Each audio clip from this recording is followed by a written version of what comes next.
जो चर्चा हो रही है उस चर्चा में मुझे भाग लेने का अवसर दिया, मुझे बोलने का अवसर दिया। मान्यवर बाबा साहब डॉक्टर भीमराव अंबेडकर जी ने जब भारत का संविधान लिखा तो हिंदुस्तान के सभी वर्गों के बारे में सोचा, सबके अधिकारों के बारे में सोचा, भारत कैसे तरक्की के रास्ते पे जाएगा, कैसे आगे बढ़ेगा, इसको लेके भारत के संविधान को बनाया उन्होंने। और उसमें एक एक करके जो संविधान की मूल आत्मा है वो मैं आपके सामने पढ़ना चाहूंगा कि उनकी मंशा क्या थी, हमारे संविधान की मंशा क्या है। संप्रभु राष्ट्र यानी ऐसा देश जो किसी दूसरे देश के प्रभाव प्रभुता से मुक्त है, अपने सभी निर्णय लेने के लिए पूर्णतः स्वतंत्र है और उस पर किसी बाहरी शक्ति का कोई प्रभाव नहीं होगा।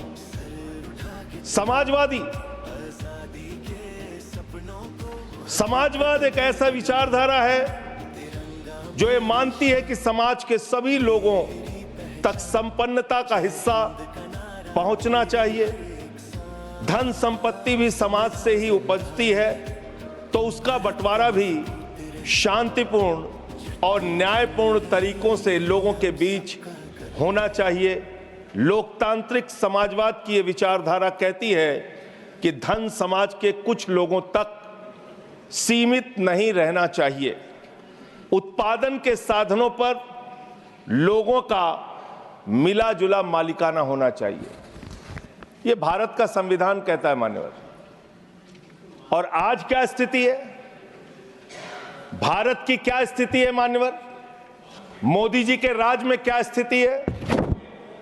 5%, देश के 5% लोगों के पास देश की 60% संपत्ति है और देश के 50% लोगों के पास मात्र 3% संपत्ति है। और पिछले 2012 से लेकर अगर 21 तक का आप रिकॉर्ड इनका देखेंगे तो 40% संपत्ति 1% लोगों के पास गई है। यह है इनकी समाजवाद की विचारधारा, यह है इनकी बराबरी की सोच, यह किस तरीके से ये भारत के अंदर गैर बराबरी को जन्म दे रहे हैं। समाजवादी आंदोलन में नारा लगता था, समाजवादी आंदोलन में नारा लगता था, जब तक दुखी इंसान रहेगा धरती पर तूफान रहेगा। नारा लगता था, रोटी कपड़ा और मकान मांग रहा है हिंदुस्तान। नारा लगता था, धन और धरती बट के रहेगी, भूखी जनता चुप न रहेगी।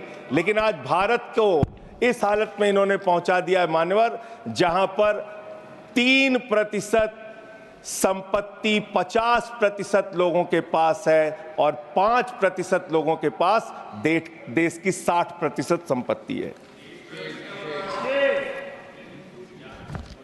इसके आगे हमारा संविधान कहता है सेकुलरिज्म की बात, धर्मनिरपेक्षता, जिसका खुलेआम आप विरोध कर रहे हैं। ये एक ऐसी सरकार है, हमारे प्रधानमंत्री जी भारत के संविधान पे शपथ लेकर देश के प्रधानमंत्री बने। यहां पे बैठे हुए सांसद संविधान की शपथ लेते हैं, मंत्री संविधान की शपथ लेते हैं, लेकिन संविधान में लिखी हुई बातों को नहीं मानते। धर्मनिरपेक्षता से इनको मतलब नहीं है। हमको अगर दर्शन करना होता है मान्यवर तो हम काशी जाते हैं, महाकाल का दर्शन करने उज्जैन जाते हैं, प्रभु श्री राम का दर्शन करने अयोध्या जाते हैं। लेकिन भाजपाइयों को जब दर्शन करना होता है तो ये मस्जिद में भगवान का दर्शन करने जाते हैं, मस्जिद में भगवान का दर्शन करने जाते हैं, मस्जिद में मंदिर खोज रहे हैं पूरे देश के अंदर। तो इसलिए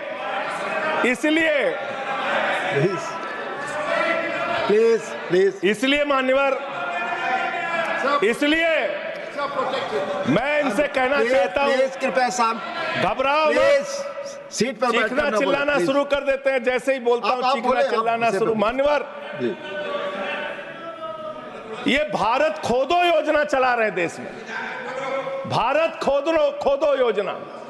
अरे मैं कहता हूं अगर इतना ही खोदना है, कल को कोई आके दावा करेगा संसद को खोद दो, कम से कम प्रधानमंत्री की डिग्री मिल जाएगी, उसका तो पता चल जाएगा कहां है। संसद खोद दो। ये भारत खोदो योजना बंद करो, इससे देश का विकास होने वाला नहीं है। आपने शिक्षा में क्या हालत की देश की? माननीय शिक्षा मंत्री जी यहां पे बैठे हुए हैं, मैं बताना चाहूंगा शिक्षा के स्तर को आपने कहां पहुंचा दिया। 11 लाख, अरे क्या क्या यहां बोला गया, मैंने खूब सुना है, आप ही लोगों से सीखा है। 11 लाख बच्चों को सरकारी स्कूल से दूर किया गया। 11 लाख बच्चों को। यह देश के अंदर शिक्षा की व्यवस्था है और इसमें सबसे ज्यादा मान्यवर, अगर किसी राज्य की भागीदारी है जहां पे सबसे ज्यादा बच्चे सरकारी स्कूल से दूर हुए हैं, पिछले 8 महीने का आंकड़ा शिक्षा मंत्रालय ने लोकसभा में रखा, 11 लाख में से अकेले 7,84,000 बच्चे उत्तर प्रदेश में सरकारी स्कूलों से दूर गए। ये कर रहे हैं शिक्षा के नाम पे आप। देश की शिक्षा की व्यवस्था की हालत यह कर दी आपने। 63,000 बच्चे आसाम में सरकारी स्कूलों से दूर हुए। यह सरकार का आंकड़ा, मैं अपनी ओर से नहीं पढ़ रहा हूं। जब सरकार से पूछा गया शिक्षा पे कितना खर्च करते हैं, जीडीपी का कितना हिस्सा शिक्षा पे खर्च करते हैं, पिछले 3 वर्षों से भारत की सरकार जीडीपी पे 0.4% शिक्षा पे ऊपर खर्च करती है। और दिल्ली की सरकार, जहां अरविंद केजरीवाल की सरकार है, हम शिक्षा के ऊपर 25% बजट का हिस्सा खर्च करते हैं मानव। स्वास्थ्य के ऊपर दिल्ली के अंदर 13% हम खर्च करते हैं। और भारत की हमारी सरकार जो अपने आप को कहती है मोदी जी की बड़ी योजनाएं हैं, बड़ी ताकतवर सरकार है, मात्र 2% स्वास्थ्य के ऊपर खर्च करती है। यह इस देश की हकीकत है। कैसे समानता आएगी? कैसे संविधान में लिखी हुई बातों की सुरक्षा हो पाएगी? मैं दिल्ली की बात करूं, अगर एक राज्य सरकार दिल्ली के लोगों ने भी चुना जिसको आप चलने नहीं देते, बार बार उसके ऊपर रोक लगाते हैं, लेकिन उस राज्य सरकार के काम क्या हैं वो आपको जानना बहुत जरूरी है। एक ऐसी सरकार जिसने,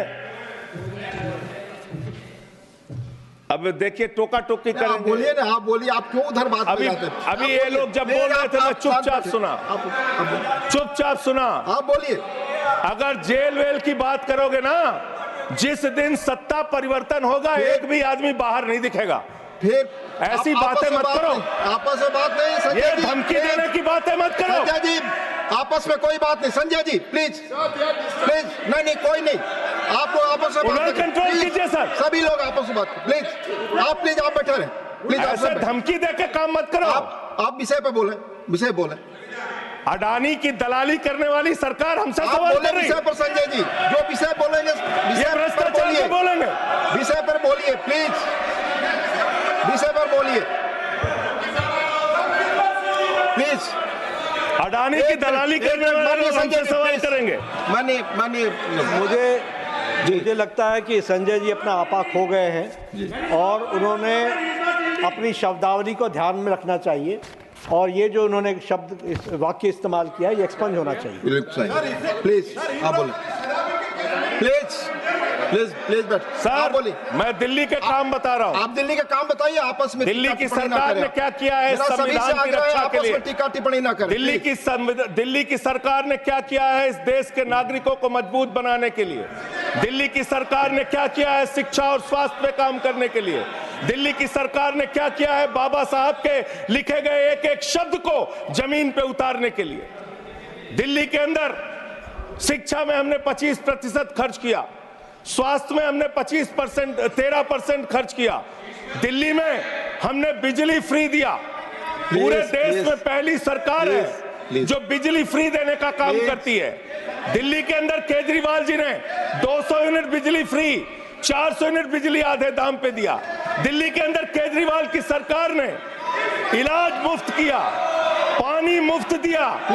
दिल्ली के अंदर सीट पर बैठकर बुजुर्गों को तीर्थ यात्रा, माननीय मंत्री, बुजुर्गों को तीर्थ यात्रा कराने का काम किया। बुजुर्गों को तीर्थ यात्रा कराने का काम किया दिल्ली की सरकार ने। दिल्ली की सरकार ने माताओं बहनों के लिए बस की यात्रा फ्री करने का काम किया। और अगली योजना आ रही है, दिल्ली में केजरीवाल मुख्यमंत्री बनेंगे, दिल्ली की महिलाओं को 2100 रुपए हर महीने उनके खाते में पहुंचाया जाएगा। हम महिला को सशक्त करेंगे, मजबूत करेंगे। संविधान पर भी जोड़िए उसको, संविधान पर बोलिए। संविधान पे बोलिए। हाँ, संविधान पर बोलिए संजय जी। संविधान के अंतर्गत मैं एक चुनी हुई सरकार के बारे में बोल रहा हूं। संविधान पर चर्चा हो रही है, दिल्ली में अपेक्षा होगी संविधान पे आप बोले और दिल्ली आप में साथ बैठे रहे। मैं बोल रहा हूं, दिल्ली के अंदर 200 किलोमीटर के मेट्रो नेटवर्क को हमने 2015 से बढ़ाकर प्लीज स्पीक ऑन 450 किलोमीटर किया। संजय जी कॉन्स्टिट्यूशन पे बोलिए। सर, उन्होंने अपनी सरकार की उपलब्धि गिनाई, आपने उनको नहीं रोका। प्लीज, अगर हम दिल्ली में एक चुनी हुई सरकार के काम को बता रहे हैं, हम सबसे आग्रह कर रहे हैं अपने विषय पर बोलिए। जिस राज्य से मैं चुना गया हूं, आपसे भी कर रहे हैं, उस राज्य में क्या काम हो रहा है, क्या ये देश, इनको दर्द क्यों हो रहा है? प्लीज विषय संविधान पर चर्चा, पेट में तकलीफ क्यों हो रही है? संविधान पे चर्चा हर सदस्य से, इनको तकलीफ क्यों हो रही है? हर सदस्य से हम अपेक्षा करते हैं संविधान पर बोले। तो दिल्ली में प्लीज जेल 3 घंटे ईडी सीबीआई दे दो, सबको भेज दूंगा।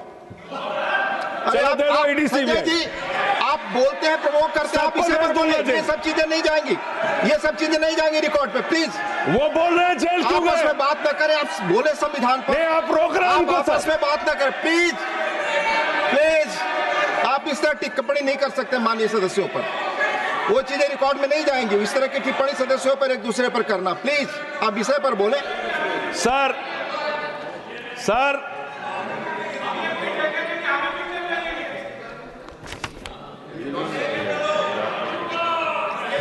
3 सर, आप ही का चेहरा दिख रहा है सर। नहीं, मेरा चेहरा नहीं, चेहरा आपका दिख रहा, आप बोलिए तो सर आप बोलिए। ये लोग भ्रष्टाचार के खिलाफ जब बोलते हैं, भ्रष्टाचार के खिलाफ जब बोलते हैं भाजपा के लोग, तो लगता है ओसामा बिन लादेन अहिंसा पे उपदेश दे रहा है। ये भ्रष्टाचार के खिलाफ बोलेंगे। 3,02,000 करोड़ रुपए का ठेका इन लोगों ने इलेक्टोरल बॉन्ड के नाम पे लिया सर। 3,02,000 करोड़ रुपए का ठेका इन लोगों ने इलेक्टोरल बॉन्ड के नाम पे बोलिए दिया है। विषय पर प्लीज सर, विषय पर बोलिए सर। जो आप मालूम है कि विषय पर बोले, गाय काटने वाली कंपनी से चंदा लेने वाले लोग मेरे ऊपर सवाल उठा रहे हैं। आपस में बात नहीं, गाय काटने वाली कंपनी से चंदा लेने वाले लोग। प्लीज, ये मंत्री का आचरण है। आप विषय पर बोले संजय। सर,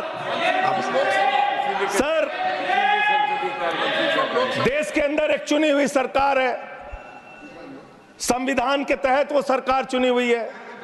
संघीय ढांचे का जिक्र उस संविधान के अंदर किया गया है, उसको आप क्यों नहीं मानते? दिल्ली की सरकार को क्यों नहीं चलने देते? हमारे सारे काम पे रोक क्यों लगाते हैं आप? आपने सबसे बेहतरीन देश की काम करने वाली सरकार, एक ऐसी सरकार, जब अमेरिका के राष्ट्रपति की पत्नी हिंदुस्तान आई तो मोदी जी ने पूरे देश का हवाला दिया। गुजरात का स्कूल देख लो, मध्य प्रदेश का देख लो, उत्तर प्रदेश का देख लो, हरियाणा का देख लो। उसने कहा हमें केजरीवाल का स्कूल देखना है, मनीष सिसोदिया ने जो स्कूल बनाया है वो स्कूल देखना है। ये काम हमने किया। आज दिल्ली के स्कूल मॉडल की चर्चा पूरी दुनिया में हो रही है, अस्पताल के मॉडल की चर्चा पूरी दुनिया में हो रही है। ये मंत्री है सरकार के। बच्चों शांत हो जाओ, बच्चों हल्ला मत करो, बच्चों शांत, बच्चों हल्ला मत करो, बच्चों शांत। मान्यवर, ये हमारा टाइम खाने की कोशिश कर रहे हैं।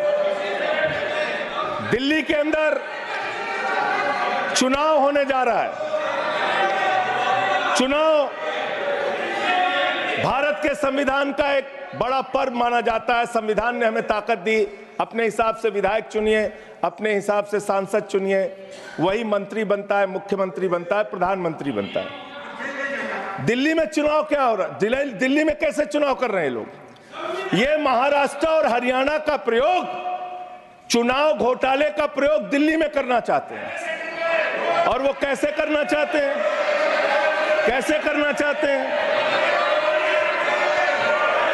ध्यान से सुनिएगा सर, प्लीज।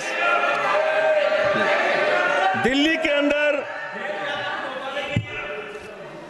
ये चुनाव घोटाले की मैं रिपोर्ट लेके आया हूं। ये रिपोर्ट आज पूरे देश को पता होनी चाहिए। दिल्ली में जो चुनाव करा रहे हैं मान्यवर, ये घपले से जीतना चाहते हैं। शाहदरा में भारतीय जनता पार्टी के एक पदाधिकारी ने 11,008 वोट कटवाने की अर्जी दी। जनकपुरी में भारतीय जनता पार्टी के 24 कार्यकर्ताओं ने 4,874 वोट कटवाने की अर्जी दी। तुगलकाबाद में भारतीय जनता पार्टी के 15 कार्यकर्ता ने 2,435 वोट कटवाने की अर्जी दी। मानिए, आप संविधान पर क्या चुनाव के बारे में बोलना गलत है? प्लीज आप बैठे, प्लीज। क्या संविधान के अंतर्गत चुनाव नहीं होता सर? आप बोले सर, चुनाव के बारे में बोलना गलत है। हाँ, तो ये आप गायब। फ्री एंड फेयर इलेक्शन संविधान ने दिया है। तुगलकाबाद में सर, तुगलकाबाद में एक बूथ है, बूथ नंबर 117, वहां कुल 1337 वोट हैं। उसमें से 554 वोट कटवाने की अर्जी 2 बीजेपी के कार्यकर्ताओं ने दी। पालम में भाजपा के 9 कार्यकर्ताओं ने 1641 वोट कटवाने की अर्जी दी। संजय जी, रजौरी गार्डन में सर, चुनाव का अधिकार संविधान ने दिया। ऑथेंटिसिकेशन करेंगे। सर, चुनाव का अधिकार संविधान ने दिया। जो आरोप लगा रहे हैं, चुनाव के घपले पे नहीं बोलेंगे यहाँ पे, प्लीज। क्या चुनाव के घपले पे नहीं बोलेंगे? इसको चुनाव, हाँ, ऑथेंटिकेट करूंगा, ऑथेंटिकेट करूंगा sir. I will authenticate it, please. मैं ऑथेंटिकेट करूंगा सर। आपकी बात सुन लिया सर। हरिनगर में, आप बैठ जाए जगह पे अपनी। हरिनगर में भारतीय जनता पार्टी के 4 कार्यकर्ताओं ने 637 वोट कटवाने का आवेदन दिया।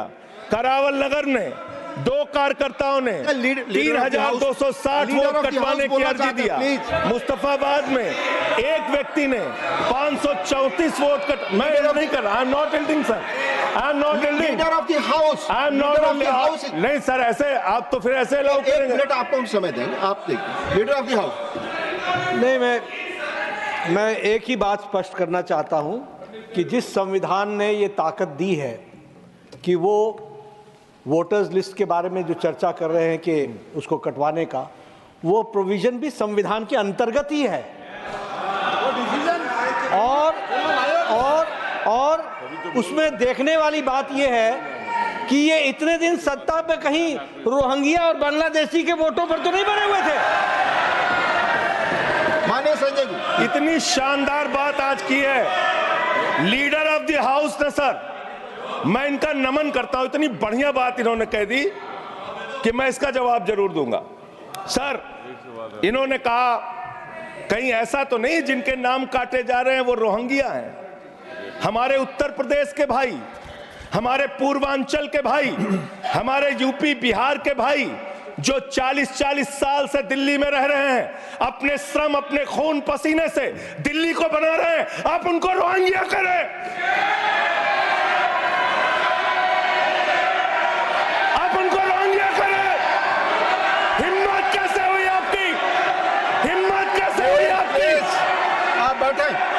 आप हमारे पूर्वांचल के भाइयों को रोहिंग्या कहेंगे, हिम्मत कैसे हुई आपकी? हिम्मत नहीं होनी चाहिए आपकी। आगे बोले। पूर्वांचल के लोगों को ये बांग्लादेशी कह रहे हैं। मैं नाम पढ़ रहा हूं, राम सिंह बसंत विहार में रहते हैं, उनका वोट कटवाया गया। राम बसंत विहार में रहते हैं। आप सब बैठिए। बैठिए। ये पता है सर, आपके सदन पर रखूंगा। ये हिंदू लोग हैं, हिंदू लोग हैं, इनका नाम राम है, इनका नाम राम है, राम, इनका नाम राम है, राम। प्लीज बैठे। छोटे लाल वर्मा, आप बैठे। छोटे लाल वर्मा, अंबेडकर नगर, बस्ती, आरके पुरम, दिल्ली, इनका नाम कटवाया गया। सोनिया, अंबेडकर नगर, बस्ती, आरके पुरम, इनका नाम कटवाने की अर्जी दी गई। संतोष कुमार, अंबेडकर नगर, बस्ती, आरके पुरम, इनका नाम कटवाने की अर्जी दी गई। आशा, अंबेडकर नगर, बस्ती, आरके पुरम, इनका नाम कटवाने की अर्जी दी गई। गीता, हरकेश, सुशील कुमार, नरेंद्र, सुमन, ये सारे नाम लेके आया हूं। ये हमारे यूपी के, बिहार के, ये दिल्ली में रहने वाले 40-40 साल पुराने रहने वाले लोग हैं। ये बांग्लादेशी नहीं है, ये रोहिंग्या नहीं है। इनको आपने रोहिंग्या और बांग्लादेशी कहा है। पूर्वांचल के लोग आपकी जमानतें जब्त कराएंगे दिल्ली के चुनाव में, देखना। सर आप ही दिख रहे हैं, मेरी बात तो नहीं जा रही। बोलिए, आप ही बोल रहे हैं। सर आपको मैंने नाम पढ़ के बता दिया, ये लिस्ट यहां रखूंगा और मैं चाहता हूं ये ऑथेंटिकेट करने के लिए आपने कहा मैं नाम दूंगा। इसकी उच्च स्तरीय जांच कराइए, कैसे इन लोगों के नाम कटवाने की अर्जी दी जा रही है। यही महाराष्ट्र में घोटाला किया इन लोगों ने, यही हरियाणा के अंदर घोटाला किया इन लोगों ने। ये चुनाव घोटाले से जीतना चाहते हैं, दिल्ली में ये चाल चलेगी नहीं, याद रखना। केजरीवाल और आम आदमी पार्टी यहाँ पे बैठी है, संविधान पर बोलिए। यहाँ पे ये चाल नहीं। संविधान पे बोल रहा हूँ सर, संविधान, ये चुनाव ही गड़बड़ कर देंगे, इससे आगे बढ़िए। चुनाव ही गड़बड़ करेंगे तो संविधान कहाँ से बचेगा सर। चुनाव ही निपटाने पे लगे हुए हैं ये लोग। सर दूसरी बात हुई दलितों के अधिकार की और बांग्लादेशी घुसपैठिया। सर पिछले 10 साल से हिंदुस्तान में किसकी सरकार है सर? क्या यहाँ पे ट्रंप की सरकार है? क्या ओबामा की सरकार है? यहाँ पे 10 साल से किसकी सरकार है? 10 साल से यहाँ पे महामानव की सरकार है। महामानव की सरकार है 10 साल से।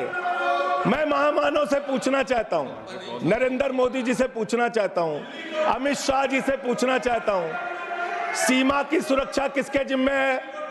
अमित शाह के जिम्मे है। सीमा किससे लगती है? बांग्लादेश की, त्रिपुरा से लगती है, आसाम से लगती है, बंगाल से लगती है। कोई बांग्लादेशी त्रिपुरा से, बंगाल से, आसाम से, झारखंड पार करके, यूपी पार करके, बिहार पार करके दिल्ली कैसे आ गया?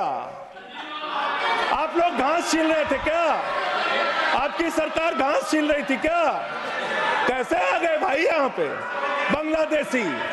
और 10 साल में 10 बांग्लादेशी घुसपैठिया दिल्ली से भगाया हो तो उसका नाम बता दो, उसका नाम बता दो। 10 साल में 10 बांग्लादेशी घुसपैठिया दिल्ली से भगाया हो तो उसका नाम बताओ ना। राजनीति क्यों करते हो? नरेंद्र मोदी का दोस्त अडानी बांग्लादेश को बिजली सप्लाई करता है। आप इसे बिजली सप्लाई करता है। प्रधानमंत्री पर आपने भारत की बिजली चोरी करके, भारत की बिजली चोरी करके बांग्लादेशियों का घर रोशन करते हो। संविधान पर बोलिए। हमें ज्ञान बता रहे हो, प्लीज हमको ज्ञान बता रहे हो।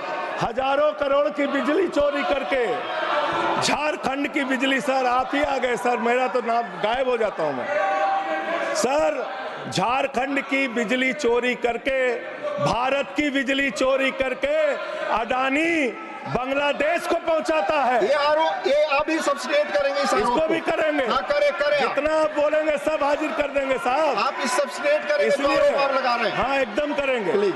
ये दोहरी नीति नहीं चलेगी।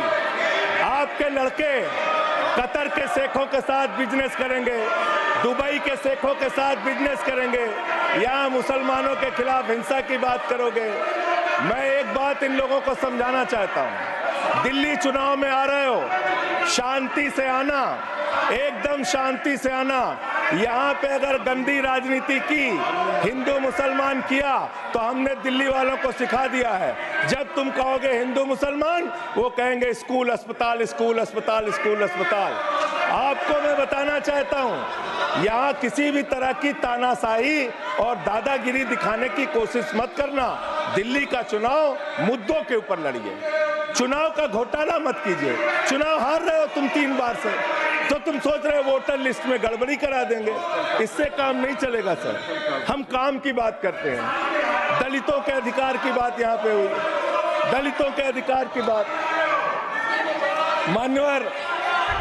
मान्यवर एसटी, एससी, ओबीसी, ये 3 कैटेगरी, एसटी, एससी, ओबीसी, ये तीन कैटेगरी में भारत सरकार के अंदर ज्वाइंट सेक्रेटरी लेवल पे और सेक्रेटरी लेवल पे 322 अधिकारी हैं। और सरकार का आंकड़ा है, मेरा नहीं। ये क्या कह रहे हैं? ये कह रहे हैं दलित, एससी कैटेगरी के अनुसूचित जाति 16, एसटी 13, 39 ओबीसी और 254 जनरल कास्ट के लोग हैं। ये आपका दलितों, पिछड़ों और आदिवासियों के प्रति न्याय है। ये कर रहे हैं आप उनके साथ। लेटरल एंट्री के जरिए आप दलितों, पिछड़ों, आदिवासियों का आरक्षण खा रहे हैं। आप आईएएस की नौकरी में बहुत सारे बच्चे, 125 बच्चे हैं सर, जिनको इन्होंने क्रीमी लेयर के नाम पे आईएएस, पीसीएस, आईएफएस बनने से वंचित कर दिया। ये इनका इतिहास है। ये कर रहे हैं दलितों के साथ सर। मंदिरों में घुसने नहीं देते। इनकी मानसिकता ये है, इनकी मानसिकता ये है। इन्होंने अयोध्या में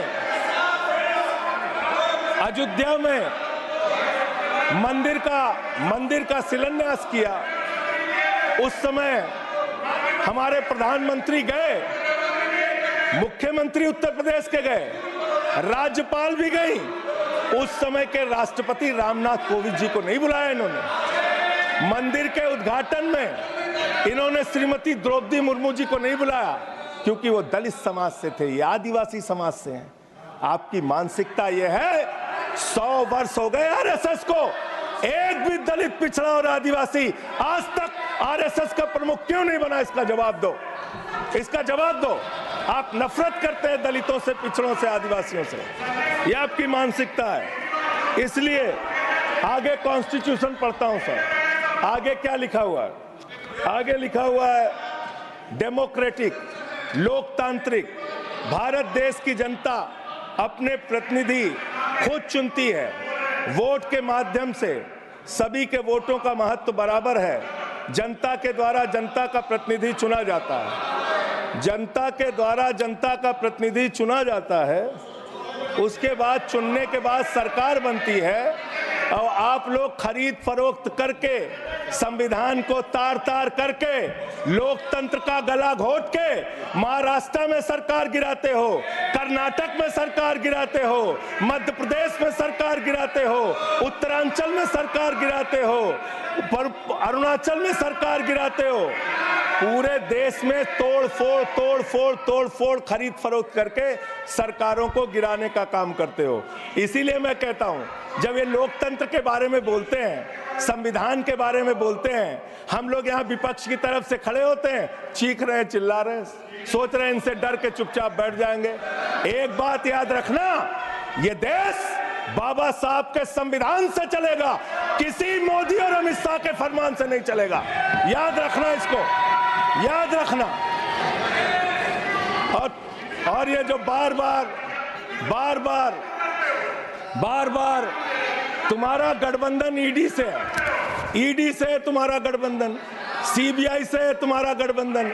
यहाँ इंडिया गठबंधन है, वहां ईडी गठबंधन है, ईडी गठबंधन है, ईडी गठबंधन। मान्यवर भ्रष्टाचार की बात मैं करूंगा। भारत के प्रधानमंत्री, जिन्होंने देश के बड़े बड़े फैशन डिजाइनरों को भी फेल कर दिया, इतना सज के चलते हैं, इतना सज के चलते हैं सर। प्रधानमंत्री इटली का चश्मा, आप जानते हैं, इटली की घड़ी, आप ये सब चीजें नहीं जानते। यहाँ हमारे नेता पे टिप्पणी हो रही है, आप नहीं बोल रहे हैं। आप नहीं बोल सकते। हमारे नेता पे टिप्पणी हो रही है, आप नहीं बोल माननीय रहे। प्रधानमंत्री पर आप टिप्पणी नहीं कर आप सकते। हमारे नेता पे संवैधानिक नियम आप केजरीवाल पे समझे। टिप्पणी हो रही है, आप नहीं बोल रहे। आप please speak on the subject. हमारा टाइम बचा है सर। हाँ तो आप बोले, सब्जेक्ट पर बोले। सब्जेक्ट पे बोल रहे हैं। हाँ, ये टिप्पणियां नहीं जाएंगी आपकी रिकॉर्ड पे। सर बच्चों शांत हो जाओ, बच्चों शांत हो जाओ, आप स्पीक, बच्चों शांत, प्लीज स्पीक। बच्चों शांत हो जाओ बच्चों। मानवर, न्याय की बात, भारत का संविधान सभी नागरिकों को सामाजिक, आर्थिक, राजनीतिक स्तर पर न्याय देने का वादा करता है। ये न्याय दे रहे हैं भारत के लोगों को सर, ये न्याय कर रहे हैं भारत की जनता को, ये न्याय दे रहे हैं। आज चुनी हुई सरकारों को प्लीज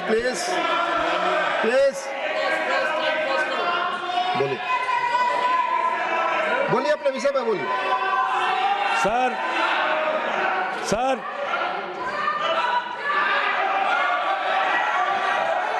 ये अगर यहाँ नारा लगाएंगे, आप इनको रोक नहीं रहे। मैं बोल रहा हूँ उनको भी और आपको भी। वो नारे लगा रहे हैं। आपने शुरू किया, माननीय प्रधानमंत्री पर टिप्पणी। नहीं, मैं अगर यहाँ नारा लगाऊंगा, प्लीज आप इसे पर बोलिए, संविधान पर बोलिए। तो इसलिए मैं ये कहना चाहता हूं, जरूरत से ज्यादा उतना ही काम करो जितना ठीक लगे। आप इधर बोले, आपस में बात जरूरत से ज्यादा मत उड़ो। संजय जी प्लीज, जरूरत से ज्यादा मत उड़ो। संजय जी आप गली में शोर है। संजय जी, नरेंद्र मोदी चोर है। कोई बात रिकॉर्ड पे नहीं जाएगी। नरेंद्र मोदी चोर है। कोई बात रिकॉर्ड पे नहीं जाएगी। No, it will not go, please, it will not go on the record. नहीं, मैं please go back to your seats. नहीं, आप ये गलत, नहीं सर, आप दुरुपयोग कर रहे हैं समय का। कैसे आप केजरीवाल दुरुपयोग को कर रहे हैं, बोल रहे हैं? प्लीज केजरीवाल को कैसे बोल रहे आप हैं? सब पीछे जाए। आप प्लीज, आप पीछे जाइए। प्लीज नागर जी, प्लीज आप पीछे जाइए। आप पीछे पर बोलिए। इनको चुप कराइए सर। आपने जो भी प्रधानमंत्री जी पर टिप्पणी की है और जो भी नारे उनके खिलाफ लगाए, रिकॉर्ड ये पे भी नहीं बोलिए जाएगा। कि मुख्यमंत्री पर जो टिप्पणी की है वो भी जाएगा। आप बोलिए, वो भी हट जाएगा। आप पहले बोले, वो भी हट बोले, जाएगा। आपका समय खत्म होगा, मैं खत्म करूंगा। प्लीज मान्यवर, पिछले दिल्ली के अंदर कानून व्यवस्था की क्या हालत है? कल हमने महिला अदालत किया दिल्ली में। देश की राजधानी दिल्ली आज अपराधों से सहमी हुई है, परेशान है। क्या हालत है सर? 2019 से महिलाओं के खिलाफ अपराध में दिल्ली में 41% वृद्धि हुई है। 14,000 महिलाओं के खिलाफ अपराध, हिंसा का अपराध, बलात्कार का अपराध 1 साल के अंदर हुआ है। हर दिन दिल्ली के अंदर 3 से 4 रेप की घटनाएं हो रही हैं और 2019 से 3500 रेप की घटनाएं हुई और प्रतिदिन दिल्ली में 5 से 6 महिलाओं को असॉल्ट किया जाता है। ये आंकड़े हैं सर। 11 महिलाएं और बच्चियां प्रतिदिन किडनैपिंग का शिकार होती है दिल्ली में। ये दिल्ली की हकीकत है। देश की राजधानी में 33% रेप की घटनाओं में और 41% किडनैपिंग की घटनाओं में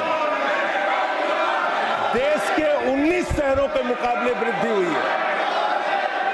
दिल्ली के अंदर ये कोर्ट है, सारे रिकॉर्ड रख दीजिएगा। हाँ रख दूंगा।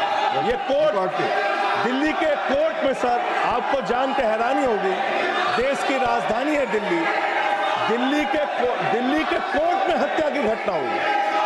जज के सामने हत्या सर, जज के सामने हत्या की घटना हुई। आप बताइए। प्लीज ये नारे न लगाए, रिकॉर्ड पे नहीं जाएगा आपके नारे। प्लीज कृपया नारे न लगाए आप, प्लीज।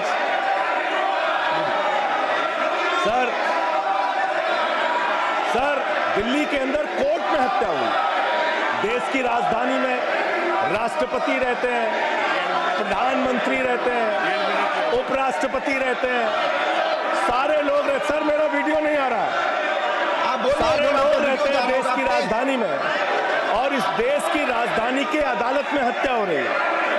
इसलिए मान्यवर, मैं आपके माध्यम से अनुरोध करना चाहता हूं अंत में एक बात कह के, आज जब मैं आ रहा था काशी लंका में रेहड़ी पटरी वालों की दुकानें तोड़ी जा रही हैं, गरीबों को उजाड़ा जा रहा है।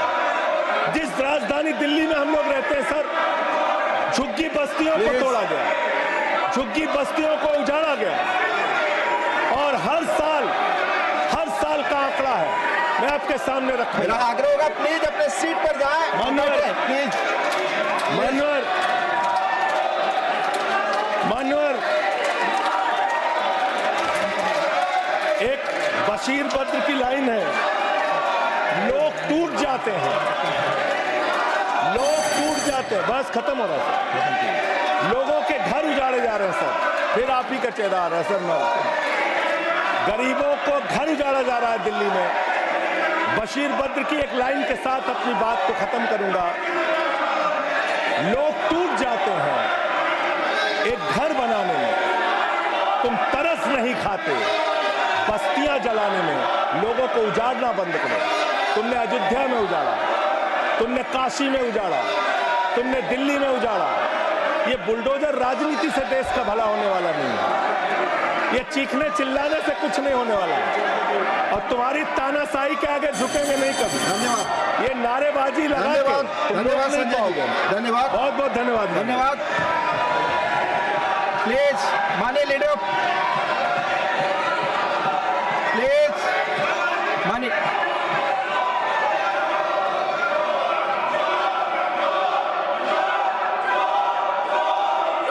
Leader of house, please no, please आप